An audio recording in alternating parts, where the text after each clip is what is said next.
Donald Trump's lawyer, Joe Tacopina, has quit in the middle of a bunch of different criminal trials that Donald Trump is involved with. This is super interesting because months ago, when we covered live court events of Donald Trump's, Joe Tacopina was right there in the scrum of reporters, defending every one of Trump's actions, assailing the character of everyone bringing cases and complaints against Donald Trump. And all of a sudden, Joe Tacopina has quit. He has quit in the middle of this extremely explosive legal situation that, at least in theory, could be very profitable for a high-profile attorney. He was interviewed on MSNBC by Al Sharpton. I didn't even know Al Sharpton still had a show on MSNBC. And he explains nothing. Here is Joe Tacopina supposedly explaining why he quit. Can anybody figure out what he's talking about here? What is he saying? Why would you leave the team? By the way, it's the first and only interview, Reverend, that I'll be doing on this topic. Okay, you're someone obviously very special to me and someone I have a relationship with, and you know I'm going to discuss it once and only once to the degree I can. I left the team because it was just my time. I had to follow my compass, and it's his time, and he has to follow his compass. Does this mean I'm not getting paid anymore? Does this mean this is a losing battle? Does this mean I don't want to attach my name to a sinking ship? What does it mean? It's my time. I don't know. My compass told me it was my time there was done. There are a lot of personal reasons that went into that, things that I can and won't discuss. I also have ASAP Rocky's trial coming up this year, which is going to take most of my year. The attention that's going to be put into that case, there's a lot riding on that for that young man, his wife, and his family. But there are personal reasons. And you know, as much as I'd love to discuss them, I just can't, because while I see many lawyers, ex-lawyers of the president, go on television once they're removed from the team or leave the team and discuss him and his legal team and have something to say and criticize everyone around, it's not professional. It's petty ante. It shows a lack of confidence in oneself when you go out there and do that. There's also a fiduciary obligation. So regardless of how I feel personally, I have to stay close to the vest when it comes to the exact personal reasons. Reverend, you and I are very close. We can always talk about that.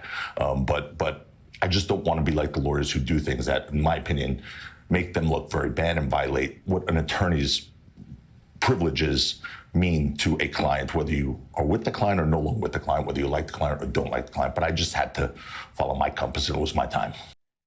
So 95 seconds. What is he talking about? What is the reason that he left? His compass told him that it was time to go.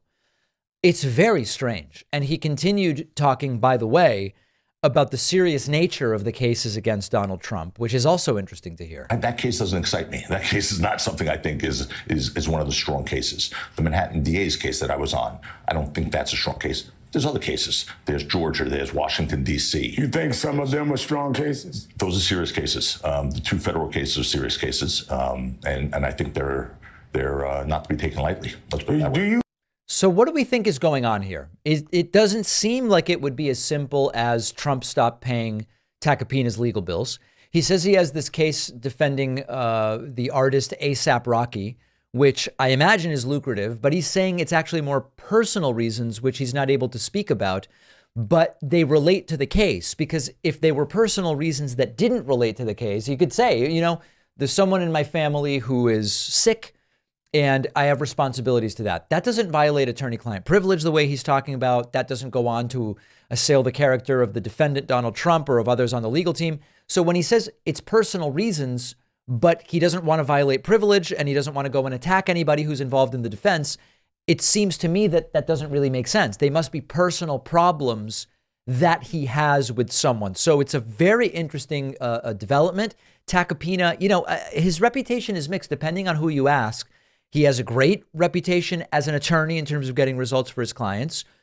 Or the other opinion is he's kind of this brash New Yorker type guy who is very aggressive on television, but maybe is less well suited to some of the cases he's involved in. I tend to lean more towards the former. He actually seems like quite a competent attorney, despite being maybe rougher around the edges than we might be used to in some kind of superficial sense. So I don't know what this is all about.